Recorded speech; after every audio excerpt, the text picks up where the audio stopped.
এরপর স্মৃতিচারণা করবেন আজকের এই স্মরণ সভার সভাপতি পরম পূজ্যপাদ শ্রীমৎ স্বামী গৌতমানন্দজি মহারাজ, রামকৃষ্ণ মঠ ও রামকৃষ্ণ মিশনের অন্তর্বর্তীকালীন প্রেসিডেন্ট মহারাজজি, পূজনীয় মহারাজও পরম পূজ্যপাদ শ্রীমৎ স্বামী স্মরণানন্দজি মহারাজের সঙ্গে দীর্ঘকাল সঙ্গ করেছেন।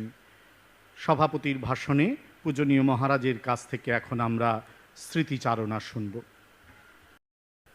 ওম স্থাপকায় চ ধর্মস্য সর্বধর্মস্বরূপিণে অবতার বরিষ্ঠায় রামকৃষ্ণায় তে নমঃ। प्रिय स्वामी सुवितानंद जी, भजनानंद जी, सुवीरानंद जी, आत्मप्रियानंद जी, ज्ञान प्रतानंद जी एवं डॉक्टर गौरीदास जी, हमारे परम प्रिय भगवान श्री रामकृष्णের ভক্তবৃন্দ, এখন পর্যন্ত আপনারা সুন্দর সুন্দর বক্তৃতা, যার মধ্যে পূজনীয় শ্রীমৎ স্মরণানন্দজি মহারাজের অনেক সদ্গুণ শুনেছি আমরা। শেষে ঔপচারিক রূপে আমাকে কয়েকটা কথা বলার আছে, অধ্যক্ষীয় ঔপচারিক শব্দ, সেটা করবার চেষ্টা করছি। আমি যখন অরুণাচল প্রদেশে থাকতাম, তখন ট্রাইবাল ছেলেদের নিয়ে কলকাতায় আসতাম এডুকেশনাল ট্যুরে। যখনই আসতাম শারদাপীঠে থাকতাম। 1980-90-এর মধ্যে শারদাপীঠের অধ্যক্ষ ছিলেন শ্রীমৎ স্বামী স্মরণানন্দজি। ও আমাদের ট্রাইবাল ছেলেদের অত্যন্ত ভালোবাসেন, তারপরে ওদের সব ব্যবস্থা করে দিতেন। কলকাতায় কামারপুকুর, জয়রামবাটি সব দেখবার জন্য, আর থাকা খাওয়া খুব উনি ভালোবাসতেন ট্রাইবাল ছেলেদের। এমনি যুবকদের প্রতি ওনার এটা বিশেষ ভালোবাসা ছিল। অলরেডি দুজনও বলেছে, বারবার আমি ওনার পদ অনুসরণ করে করে যাচ্ছি। শারদাপীঠেতে এলাম, 3 বছর আমি ছিলাম, উনি এখান থেকে রিলিভ হয়ে চেন্নাইয়ে গেলেন। 3 বছরের পরে আবার আমাকে চেন্নাই পাঠালো হেডকোয়ার্টার্সে, ওনাকে হেডকোয়ার্টার্সে নিয়ে এলো, চেন্নাইয়ে গেলাম। ও চেন্নাইয়ের পরে যখন এখানে এলাম, ভাইস প্রেসিডেন্ট হয়ে মাঝে মাঝে আসতাম। এখন ওনার কোয়ার্টারটা খালি করে উনি মেইন কোয়ার্টারে চলে গেলেন, প্রেসিডেন্টস কোয়ার্টারে। আমি তো কোনো চাইনি এই কোয়ার্টার আমাকে দিন, ঠিক ওনার কোয়ার্টারই আমাকে দেওয়া হলো। তো যেখানে ওনার পদ অনুসরণ করে যাচ্ছি, আমি এটা আমার ভাগ্য মনে করি। শারদাপীঠ উনি 14 বছর ছিলেন, আমি ওখানে 3 বছর ছিলাম। তখন আমি শুনেছি ওখানে শারদাপীঠের আর্থিক ব্যবস্থা খুব খারাপ ছিল। উনি অত্যন্ত ভালোভাবে ও আর্থিক সংকটটা দূর করেছিলেন। একটা গঙ্গা ধূপ বলে একটা নতুন প্রোডাকশন আরম্ভ করেছিলেন, এবং রামকৃষ্ণ দর্শন মিউজিয়াম করেছিলেন, এবং বুক সেল সেকশনটা একটা বেলুর মঠের মাঠেতে করেছিলেন। এরকম করে শারদাপীঠের আর্থিক উন্নতির জন্য খুব চেষ্টা করেছিলেন, আমি নিজেই দেখেছি। তারপরে চেন্নাইয়ে উনি যা 3 বছর ছিলেন, 92-95-এর মধ্যে, আমি যখন শারদাপীঠে ছিলাম, তখন উনি একটা বিরাট কাজ করলেন। ওটা হচ্ছে ওখানকার বড় শ্রীরামকৃষ্ণের মন্দির। ওটা বেলুর মঠেরই মতন, আর ওটা সেকেন্ড বেলুর মঠ টেম্পল বলে, আর মেড্রাসকেই সেকেন্ড বেলুর মঠ বলে। তো ও মন্দিরের ভিত্তি স্থাপনের জন্যে উনি অনেক কষ্ট করে হেডকোয়ার্টার থেকে পারমিশন পেয়ে আর অন্যান্য ব্যবস্থা করে দিলেন। তারপরে উনি আসার পরে ও মন্দিরটা নির্মাণ হলো। এরকমই উনি সংঘেতে বড় বড় কাজ অনেক করেছেন। জেনারেল সেক্রেটারি হিসাবে উনি রেয়ারলি, আমাদের অন্যান্য জেনারেল সেক্রেটারি যা করেছে, 5 টার্মস, ফুল টার্ম জেনারেল সেক্রেটারি কমপ্লিট করেছেন অত্যন্ত এফিসিয়েন্সির সঙ্গে। একটা ঘটনা মনে পড়ছে, ওনার ভিতরে একটা ভীষণ সাহসিকতা ছিল। উনি যখন সুনামি রিলিফ ওয়ার্ক হচ্ছে, আপনারা জানেন তামিলনাড়ুতে ও ভীষণভাবে সুনামি প্রভাব পড়েছিল।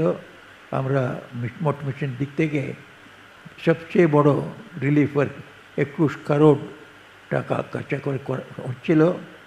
ওই সময়ে আমরা ওই জেলেদের জন্যে অনেক মোটর বোট দান করেছিলাম। মোটর বোটগুলো দিয়ে দেওয়া হলো। তখন মহারাজ মেড্রাসে আছেন, আমি ওখানে আছি ইনচার্জ।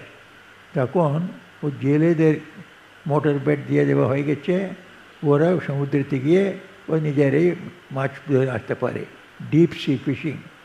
কিন্তু ওদের স্ত্রীরা এসে আমাদেরকে কমপ্লেন করলো, মহারাজ একটা বিপদ হয়ে গেছে, আমাদের হাজব্যান্ডরা এমন একটা ট্রৌমা পেয়েছে, অত্যন্ত ভয়ানক অনুভব পেয়েছে যে সুনামির সময়ে এখন সমুদ্রের উপরে যেতে চাইছে না, সাহস করতে পারছে না। আপনাদের কিছু আমাদের ওদের ধৈর্য দেওয়ার জন্যে কিছু করতে হবে। আমি মহারাজকে বললাম, মহারাজ আমরাই যাই, আমরাই জেলের সঙ্গে বসে তো ওদের বোটে বসে মেইন সিয়েতে যাব, আপনি আসবেন? নিশ্চয়ই আসবো। হঠাৎ করে আমরা দুজনেও দুটো মোটর বোটে, কয়েকজন গেলে আমার সঙ্গে, আরেক বোটেতে উনি, আরেক বোটেতে ও ডেপুটি কমিশনার, ওরা সবাই বললো, মহারাজ এটা ডেঞ্জারাস, এটা ছোটো বোট, মেইন সিয়েতে যাওয়া মানে উঁচুকে দাবাজ করে পড়বেন ওধারে। আমরা বললাম, ওরা জেলেদের ধৈর্য দিতে গেলে নিজেদের আমাদের লিডারশিপ করতে হবে। মহারাজ ঢুকে পড়লেন আর ঝপাস করে ওদের পড়ে পুরো ভিজে গেলেন, আমরাও ভিজে গেলাম।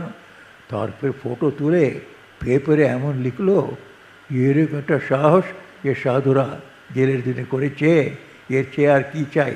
ওরা ওদের অনুকম্পা কত, কম্প্যাশন কত, এমন একটা সাহস কি তার মধ্যে ছিল আমি কল্পনা করতে পারতাম না। সেরকম উনি যেমন অলরেডি বলেছেন, কয়েক মজার গল্প বলতেন। উনি নিজের সম্বন্ধেই একটা ঘটনা বলতেন। একবার নাকি উনি একটা হাই স্কুলে পড়তেন, ও হাই স্কুল আমাদের চেন্নাই আশ্রমের সামনে আছে।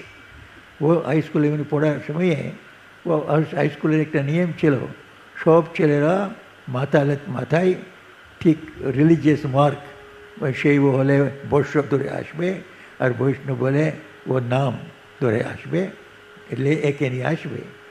একদিন সুমারানন্দজি বলছেন, আমি এসে গেছি বাড়ি ছেড়ে, হাফ ডিস্টেন্সে মনে হলো আমার বর্ষ মাখা হয়নি।